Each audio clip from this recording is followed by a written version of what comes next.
Hello, everyone. This is Nightwatch N8, your host of the Nightwatch Podcast. This is from the WEF forum, okay? The World Economic Forum. Why you can't have the metaverse without a blockchain. There's some little depiction of what they think blockchains kind of look like. They look like little brains to me, but again, it's all these little blocky. It reminds me of something out of Minecraft, and I mean, the graphics on Minecraft are horrible, okay? Be a little more creative. And this is the myth. This is the mythos that they're trying to create, okay? This is the World Economic Forum. And there's another article that I don't think I've got open, but I'll pull it up after this one. Okay. In the beginning, I never caught that, but yeah, let's start out like the book of Genesis. Why not? In the beginning, Web 1.0 was the information superhighway of connecting computers and servers that you could search, explore, and inhabit, usually through a centralized company's platform. For example, AOL, Yahoo, Microsoft, and Google. Around the turn of the millennium, Web 2.0 came to be characterized by social networking sites, blogging, and monetization of user data for advertising by the centralized gatekeepers to free social media platforms, including Facebook, Snapchat, Twitter, and TikTok. But now, things are changing. Web 3.0 will be the foundation for the metaverse. It will consist of blockchain-enabled decentralized applications that support an economy of user-owned crypto assets and data. It's all about the people. Owning bits. Blockchain is a technology that permanently records transactions, typically in a decentralized and public database called a ledger. Yeah. This decentralized recording system is very difficult to fool or control unless you own like a handful of wallets do 90% of the supply of Bitcoin. It's a little easier to control that way and not so decentralized. Public blockchains like Bitcoin and Ethereum are also transparent. All transactions are available for anyone on the internet to use, in contrast to traditional banking books. Womp womp. Right? I mean, like, who wants privacy when it comes to your banking? Let's just put it all out there for the world to see. Everything you shop, how do you think the transnationalist, multinational corporations are going to use that data? You know, they already use all your data off of these social platforms like Facebook. How are they going to use this knowledge to know everything that you ever purchase and where all your money goes? Just an interesting question to ask, right?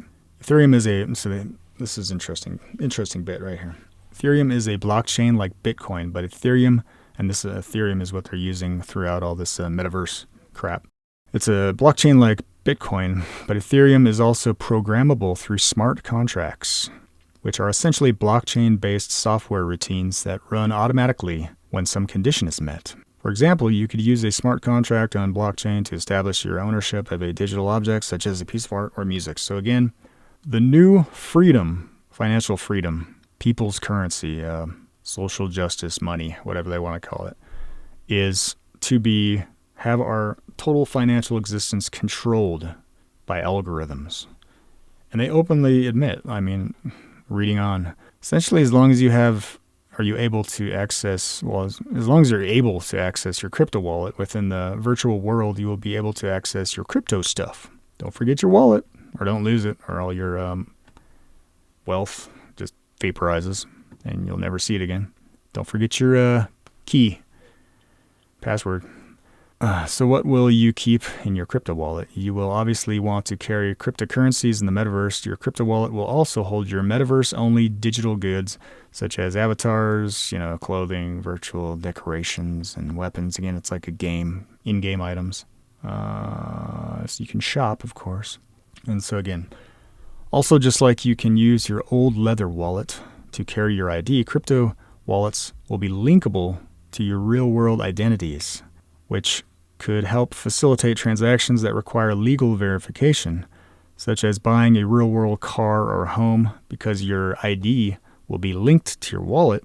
You don't need to remember login information, all the websites and virtual worlds that you visit. Who needs to use their memory in this day and age, right? Who needs to even use their minds, right? Just jack us into the metaverse and program us to think from now on. Yeah, just connect your wallets and click and you're logged in. That's simple. ID-associated wallets will also be useful for controlling access to age-restricted areas of the metaverse. So, it's kind of unseemly brothels maybe that you can get away with things that you can't get away with in the real world because you're married, maybe. Who knows at this point. Free for all. Your crypto wallet could also be linked to your contacts list. This is key, which would allow you to bring your social network information from one virtual world to another. Quote, join me for a pool party in the fill your blank world. Fill in your blank world. At some point in the future, wallets could also be associated with reputation scores. What does that sound like? Oh yeah, China social credit score system. Yeah, at some point in the future, wallets could also be associated with reputation scores that determine the permissions you have to broadcast in public places and interact with people outside your social network. Your little info bubble, you mean? I mean, this is so dystopic, Orwellian, Brave New Worldian, and they're trying to pitch this as the new freedom, right? This is just going to liberate us all. I mean, and how does it work? How does it work so far? Like, how's everybody enjoying these little controls and these little pop-ups and these little continual, censorship measures and bans off of different platforms for saying things that aren't socially acceptable right now, for community guidelines, and you don't support the narrative, the official narrative. So these same people are going to be running your metaverse, okay? And they're going to connect these technologies to your real world ability to buy a car, buy a house, get a job. Does this sound like freedom to you? To me, it's scary as hell. And hopefully, I've got a little bit of I've got a little hope in that, if you just watch some of these videos on YouTube and you scroll through the comments afterwards, there are so many people that see through this total fraud and scam and money-making freaking hoax, snake oil, garbage for what it is.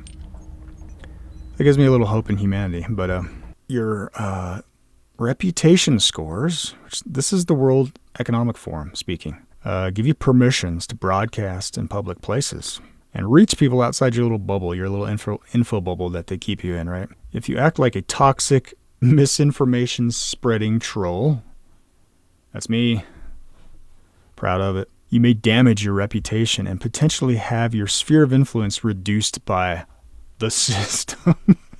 I mean, they're just so open with even their language. The system.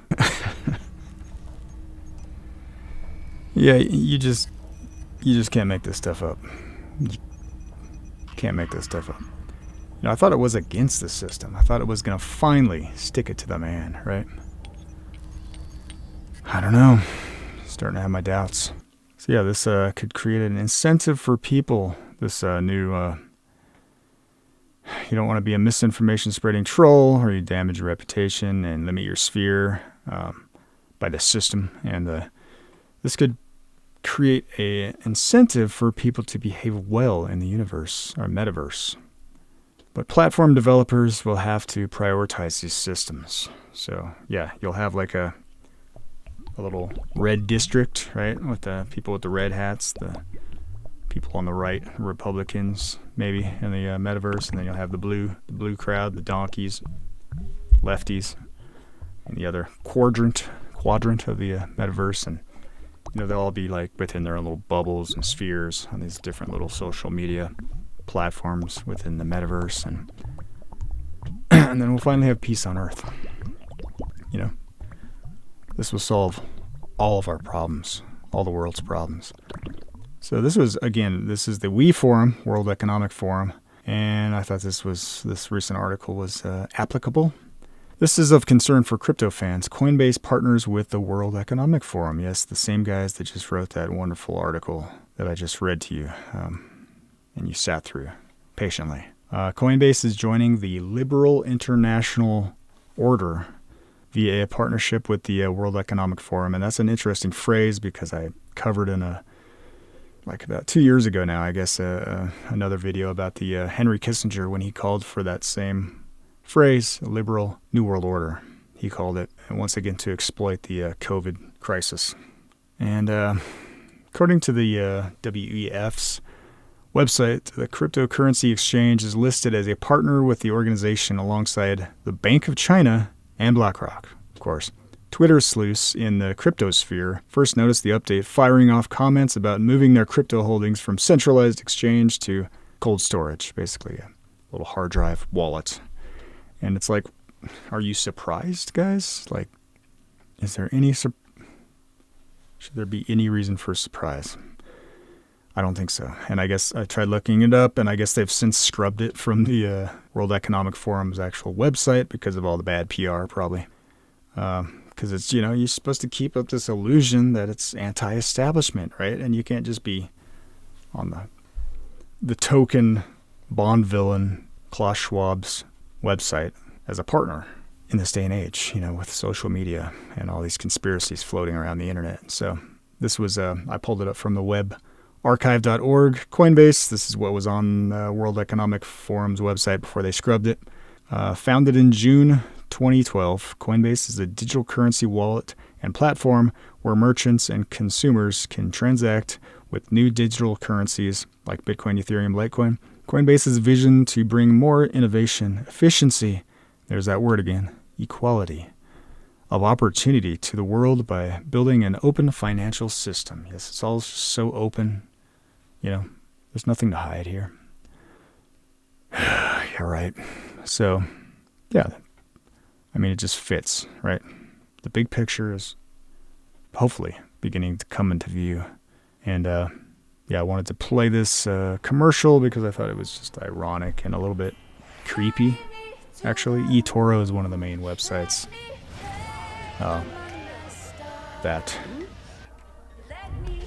one of the main trading exchanges for cryptocurrency. And so this was one of the ones that I spotted during the Super Bowl. I know that there's about 5 others, perhaps.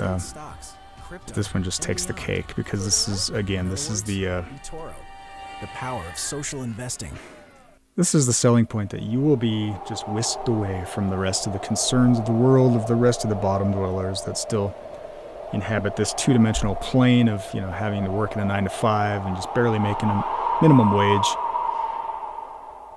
But you can hardly, feed your car anymore with gasoline to get to work. And so you're going to escape all these worries and concerns of the world and this hyperinflation from the Fed. Like one article I read, when Trump was in office, the first year of the pandemic, I think the Fed printed 20% of the entire supply of dollars within that 1 year. And so this perfect storm being created where, here's your savior, digital currency, the people's currency. I think it's just a little too coincidental. All this stuff, all these little points are all meeting and converging at this point in time. And this perfect chaos that they're going to come in and save us all with this new financial order, this new digital fourth industrial revolution that's going to evolve mankind to this higher plane, right?